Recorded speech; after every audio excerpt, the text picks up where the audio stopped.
Chapter 4. The Meccan Scene at the Start of Prophethood. It has been explained how the tribe of the Quraysh came to gain ascendancy in Arabia as they won supremacy in Mecca. It was Qusay ibn Kilab, an ancestor of the Prophet, who established their rule in Mecca and many of the institutions of government which were still in operation when the Prophet began to receive his message. By the standards of the time, that was quite an advanced standard of government which helped Mecca to undergo a significant transition from a semi-Bedouin town to a civilized city.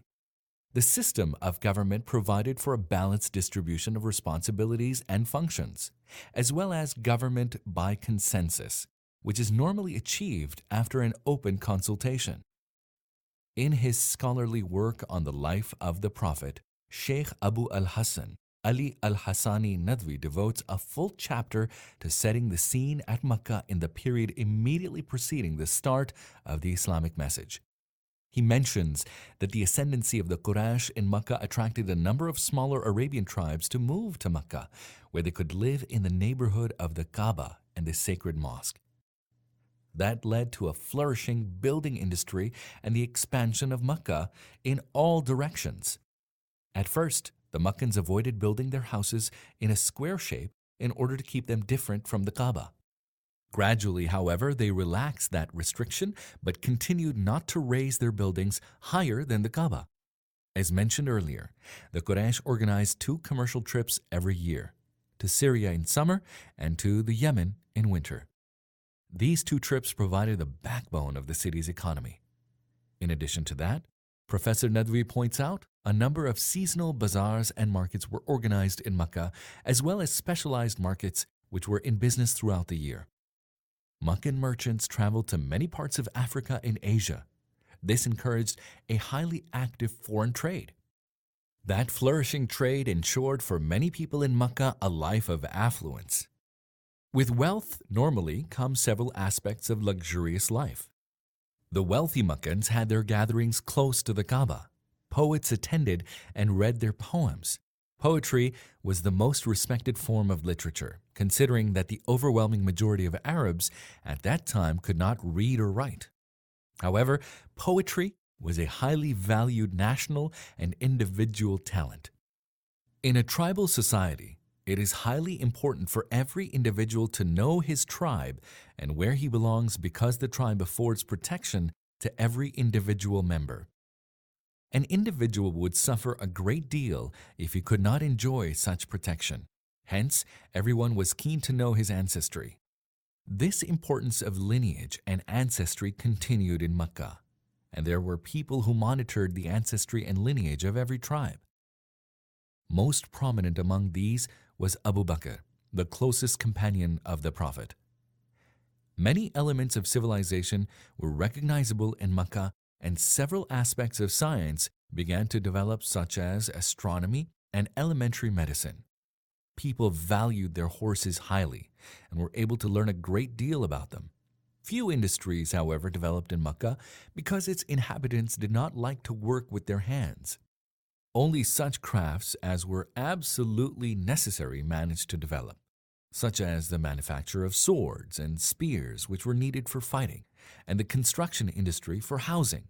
Most building workers, however, were either Persians or Byzantines.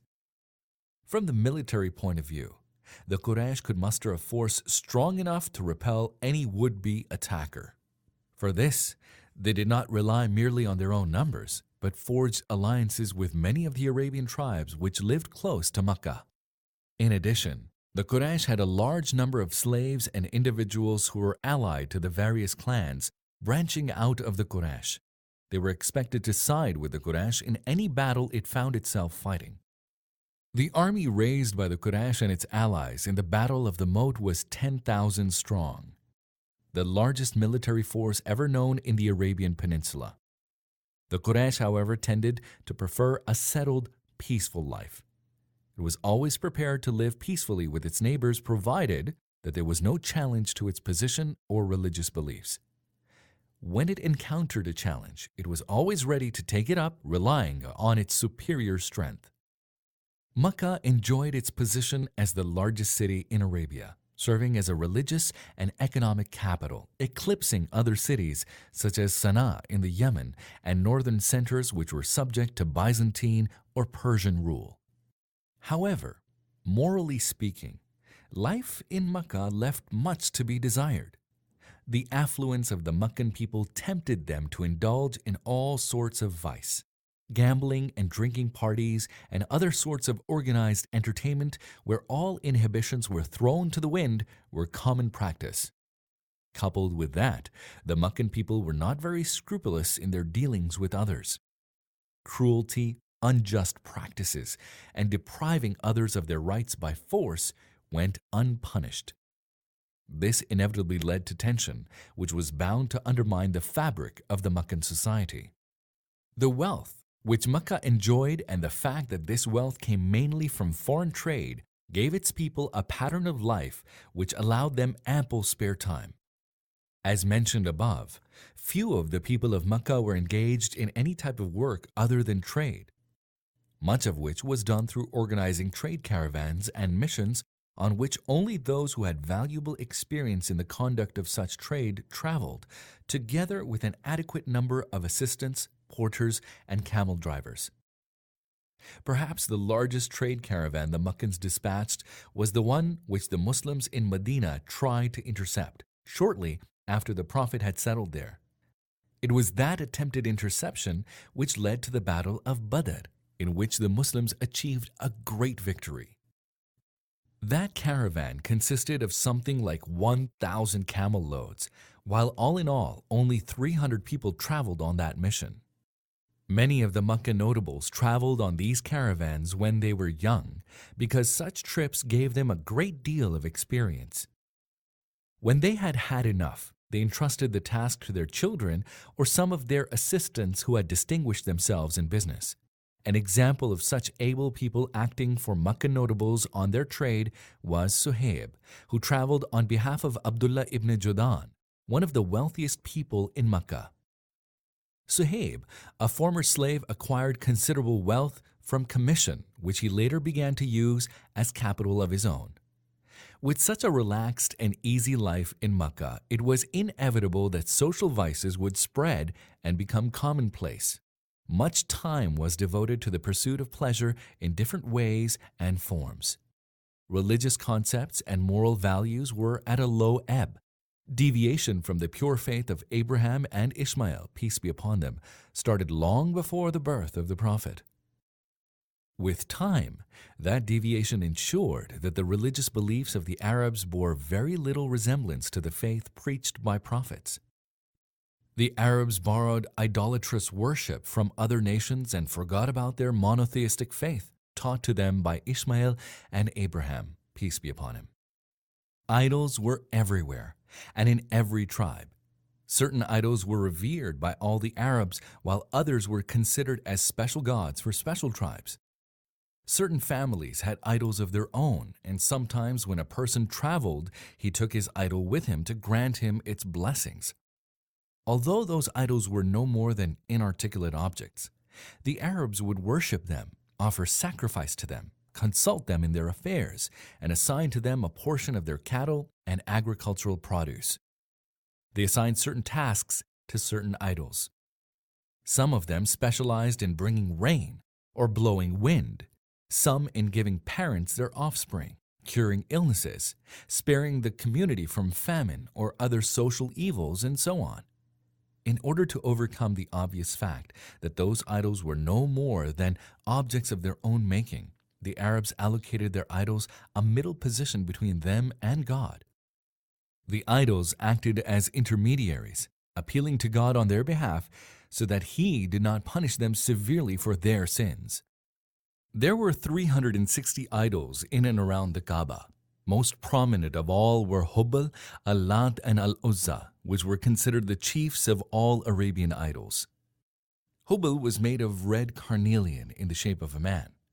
When the Quraysh gained supremacy in Mecca, Hubal was found to have one arm broken. The Quraysh replaced it with an arm of gold. It was the supreme idol. Al-Lat was in Taif, while Al-Uzza had a place of its own near Arafat. When the Arabs wanted to embark on any important venture, they went to the Kaaba and offered a certain man who drew lots an amount of money and a camel to draw lots with the assistance of Hubal. They would accept the outcome as final. If a crime was committed and they could not determine who the criminal was, they drew lots. If the result accused a certain person, he was believed to be the criminal and there was no way he could prove his innocence. One of their most absurd beliefs was their claim that God had married the jinn and begot angels as his daughters through that marriage. They therefore worshipped the angels whom they considered God's daughters and the jinn whom they claimed to be related to God by marriage. They feared the jinn a great deal because they considered them to be evil spirits whose main objective was to cause harm. They tried to spare themselves that harm by wearing charms and appealing to the masters of the jinn for protection. To them, madness and mental diseases were caused by the jinn, and each fortune teller had a genie companion who gave him news from the world beyond. According to them, every poet had a genie who inspired him with poetry. They further believed in all sorts of superstition. For example, that when a person was murdered, his spirit would be embodied in a certain type of bird named Al-Hama, which flew around his grave, calling to people to give it a drink until his murder was avenged. Women were treated as far inferior to men. They were not allowed any share of inheritance.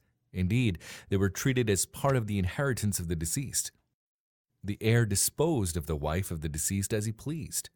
He married her without even consulting her if he so wished. Alternatively, he gave her in marriage to anyone he liked, without even asking her whether she wanted to marry or not. A man could marry any number of women, divorcing them at will, and even placing them at times in a state of no marriage and no divorce. The birth of a girl was received with a feeling of gloom. A father considered the birth of a daughter to him as nothing less than outright disaster. This was because women did not fight in tribal wars and could not earn their living.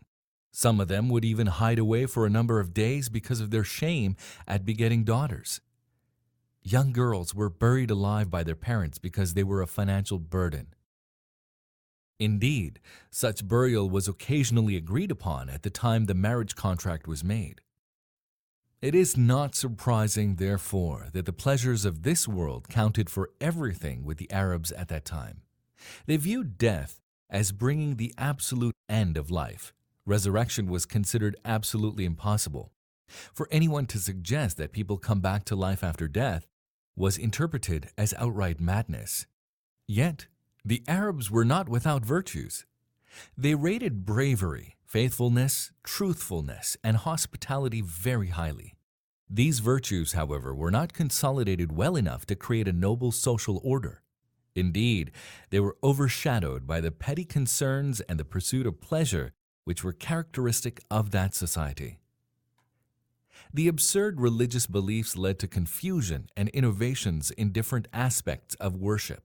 It is known, for example, that pilgrimage to the Kaaba continued to be observed ever since Abraham made his declaration to mankind on orders he received from God, that pilgrimage to the Kaaba was a duty incumbent on them all. Although other nations might have been totally oblivious to this duty, it continued to be observed in Arabia despite the change that crept into their religious beliefs, which made them polytheists after they had been believers in God's oneness. Nevertheless, the Quraysh introduced certain innovations in the duty of pilgrimage. Although we cannot determine the exact date these innovations were introduced, it must have been approximately half a century before the start of Quranic revelations. It is well known that certain duties of pilgrimage are done outside the boundaries of the Haram area, which extends in a circle of about a 20-kilometer radius around Mecca. Attendance at Arafat, which is the main duty of pilgrimage, is one of these, since Arafat lies outside the Haram area. It is common knowledge that no pilgrimage is valid unless a pilgrim is present at Arafat on the 9th of Zulhijjah, the last month of the lunar year. The Quraysh, however, declared that they themselves were exempt from such attendance at Arafat. To justify their claim, They argued that the Kaaba was the most sacred spot on earth. The Haram area which surrounds the Kaaba derived its sanctity from the fact that the Kaaba was its center point.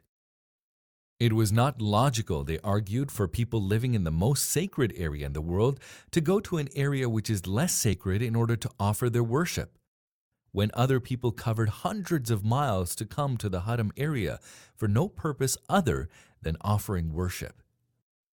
They, therefore, decided not to attend at Arafat when they did their pilgrimage, although they acknowledged that such attendance at Arafat was part of pilgrimage for all other people. They called themselves the Hums, which meant linguistically puritanical, and included under that title the people of the Haram area and their offspring, whether they lived inside or outside its boundaries. That meant a classification of pilgrims into two groups, giving unwarranted privileges to the people of Mecca for no reason except the fact that they lived in the neighborhood of the Kaaba. This is contrary to the very essence of divine faith as preached by Abraham, Ismail, and all other prophets, peace be upon them, ending with Muhammad, peace be upon them all. Divine faith makes all people equal, and they can achieve distinction only through their deeds, not through any coincidental factors such as birth, nationality, or race. Usually, when the notion of a privileged class takes hold in a certain society, that class manages to add to its privileges as time passes. The Quraysh did exactly that, but imposed on themselves certain restrictions which might have been introduced by way of compensation for their unwarranted privileges. They claimed that they were not allowed to produce cooking fat from milk or butter when they were in the state of consecration or ihram, nor were they allowed to enter any dwelling made of animal hair during their ihram. They were allowed only to stay in dwellings or tents made of animal hide. No specific reason was advanced for these restrictions, except to emphasize that the Hums were a class apart. More stringent restrictions were imposed by the Quraysh on pilgrims from outside the Haram area. Pilgrims and other visitors to Mecca were not allowed to eat any food which they might have brought with them from outside the Haram area. They could eat only what they were given by the people of Mecca or what they bought in the sacred city. Moreover, they were not allowed to do their tawaf when they arrived in Mecca unless they had garments made or bought in Mecca itself. If they could not find or buy any, they had to do their tawaf in the nude. Men could wear nothing, while women were allowed to have a single garment provided that it was cut in several places in order to make their private parts visible. The idea of nakedness when practicing an act of worship in a sacred place seems extremely perverted. One wonders how the Quraysh could justify it and persuade the Arabs to accept it. One has only to remember that those people accepted that wooden figures and stone statues, which they themselves made, were their gods, to whom they prayed and from whom they sought help. Their justification for imposing nakedness on visitors to the Kaaba was that people were not allowed to do the tawaf in the clothes which they wore when they committed sins. Nobody was there to tell them that purification from sin applied to the individual, not his clothes. If a person from outside Mecca could not buy garments made in Mecca for his first tawaf, and he did not wish to do the tawaf in the nude, he was allowed to proceed with his tawaf in his ordinary clothes, provided that he took them off and threw them away as soon as he finished. Neither he nor anyone else could use those garments. These absurdities continued until the Prophet abrogated them. He sent one of his companions to declare their abrogation in the pilgrimage season of the 9th year of the Islamic calendar. This will be discussed in detail in its appropriate place in this book. In such a society, it was only natural that there were people of sound mind who rejected such absurd beliefs and practices. It only takes a person to think rationally of what he is doing and what worship he is offering to know that idolatrous worship cannot be a satisfactory religion. There are at least 4 people we know who took such a conscious decision in the period before the prophethood of Muhammad, peace be upon him. These were Waraka ibn Nawfal, Abdullah ibn Jash, Uthman ibn al-Huwairith, and Zayd ibn Amr. There were others here and there in Arabia, but little is known of them. These four were better known because they were Meccans. Moreover, they knew of each other's dissatisfaction with pagan worship. It seems that they met during a festival which the Quraysh held annually as a celebration dedicated to one of their idols. The Quraysh offered sacrifice to that idol and organized dances and other rituals. Those four were very unhappy about what they saw of their people's practices. They said to one another, "Let us be frank about it. Our people do not follow any proper religion. They have distorted the faith of Abraham, peace be upon him, their father. What is this stone which neither hears nor sees? And we are here celebrating its festival with offerings and dances. It certainly cannot cause us any benefit or harm." When each one of them was sure that the others were not happy with idolatrous worship either, they began to think what they should do to ensure that they followed a proper religion. They eventually decided to travel separately to meet priests and other scholars in the hope of learning the original version of the faith of Abraham, peace be upon him. Waraka ibn Nawfal soon adopted Christianity and studied the Bible thoroughly. He became a fully fledged Christian scholar. Abdullah ibn Jahsh could not make up his mind to follow Christianity or any other religion. When the Prophet began to convey his message, he accepted Islam. He was later to travel with those Muslims who emigrated to Abyssinia. There, however, he became a Christian convert and lived as a Christian until he died. Uthman ibn al-Huwairith was able to meet the Byzantine emperor and became a Christian.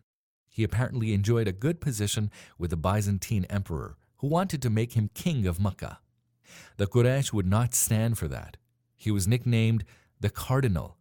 Amr ibn Jafna, king of Ghassan, the Arabian tribe which lived in Syria under the domination of the Byzantine Empire, apparently poisoned him. Zayd ibn Amr, the last of the four, traveled widely in Syria and Iraq. He considered becoming a Jew or a Christian. An aged Christian priest, however, told him that the time was ripe for the appearance of a new prophet in the land of the Arabs. Zayd therefore went back to Mecca to wait for his new prophet. He took no part in idol worship and refused to partake of any animal which was slaughtered as an offering to idols.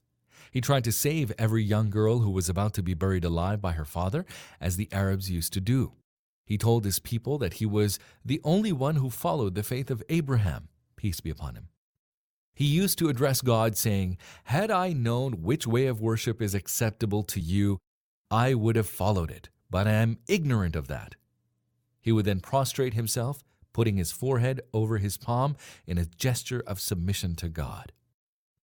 Zayd was perhaps the most outspoken of the four. He criticized idolatrous worship, urging his people to abandon it. That prompted some of his relatives, notably his uncle Al-Khattab, to try to bring him back to the fold.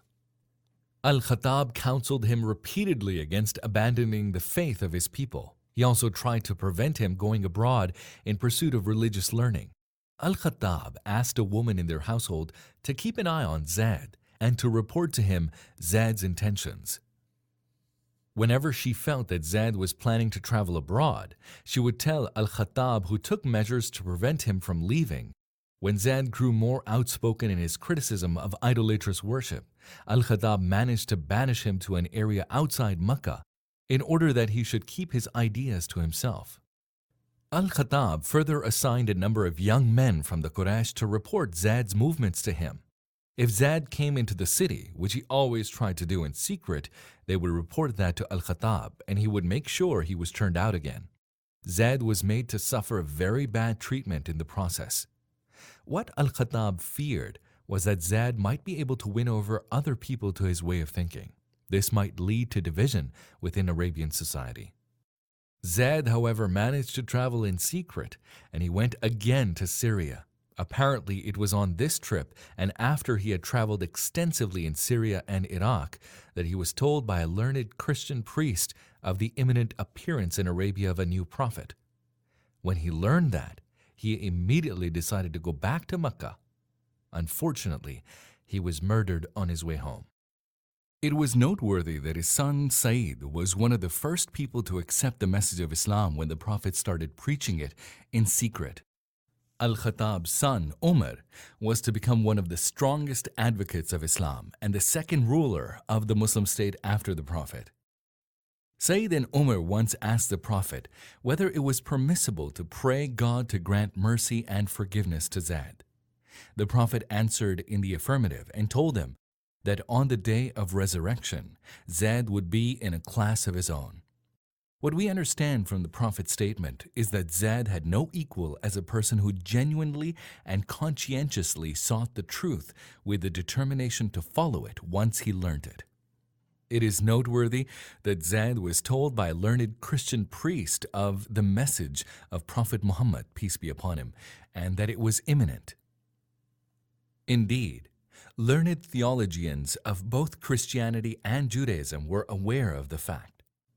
Salman, the Prophet's Persian companion, was also informed of the message of Islam by one such Christian theologian. His story will be reported in detail later in this book.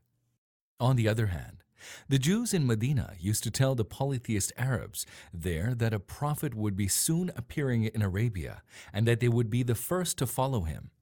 Every time trouble arose between the Jewish and Arab communities in Medina, the Jews would make threatening noises to the effect that the new prophet, whose appearance they asserted to be imminent, would not hesitate to fight and inflict heavy defeats on his opponents. Indeed, the Arabs of Medina were quick to embrace Islam when they first learnt of it, because of those threats the Jews used to make. They didn't want the Jews to be allied with the Prophet against them. A more detailed story is reported by Salama ibn Vaksh, a companion of the Prophet from the Ansar who attended the Battle of Badr with him. We had a Jewish neighbor who one day came to speak to the men of our clan when I was still a young boy. He mentioned the day of resurrection and that all people would have to face the reckoning and that they would be taken either to heaven or to hell. Our people were polytheists who did not believe in resurrection or a second life. They asked him whether he genuinely believed that people would come to life again after they had died, and whether he genuinely believed in heaven and hell. He answered, "Yes, indeed. I swear to the truth of that. I would even be prepared to barter my share of that hell with the largest furnace you have in your community. I'm willing that you should light up that furnace and put me inside it and close it on me if that would ensure that I would be spared the torment of hell in the life to come." They asked him what evidence he had in support of his claim. He said, "There will come to you a prophet from those parts," pointing with his hand towards Mecca and Yemen. They asked how long it would take before he actually appeared.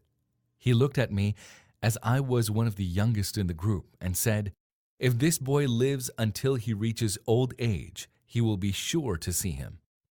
It was not long before God sent his messenger, Muhammad, peace be upon him.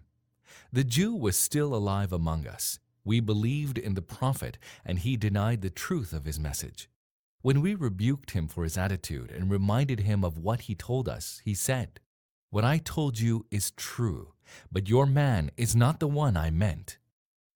Another story involves the arrival of a Jewish scholar from Syria in Medina a few years before the advent of Islam. This man, who was called Ibn al-Hayyaban, was a very devout person. When rain was scarce, the Jews would ask him to pray for rain. He would refuse unless they paid something for charity.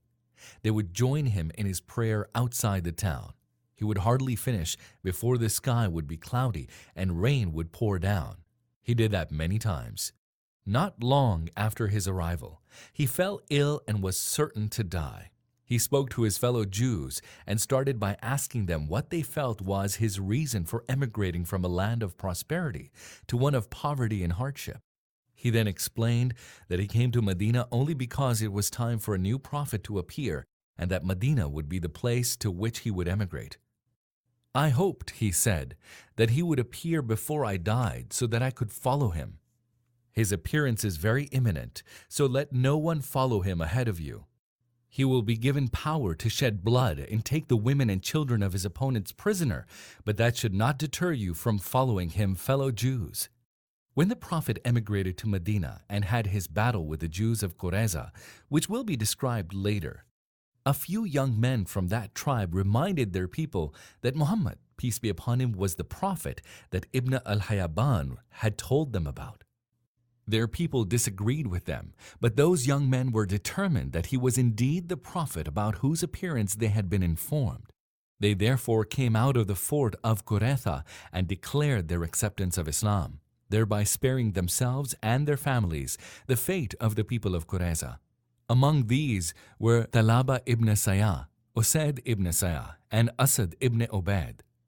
That Christian and Jewish theologians should know in advance of the coming of the Prophet is not surprising, because both the Gospel and the Torah include references to Muhammad, peace be upon him, as the last of God's messengers and prophets.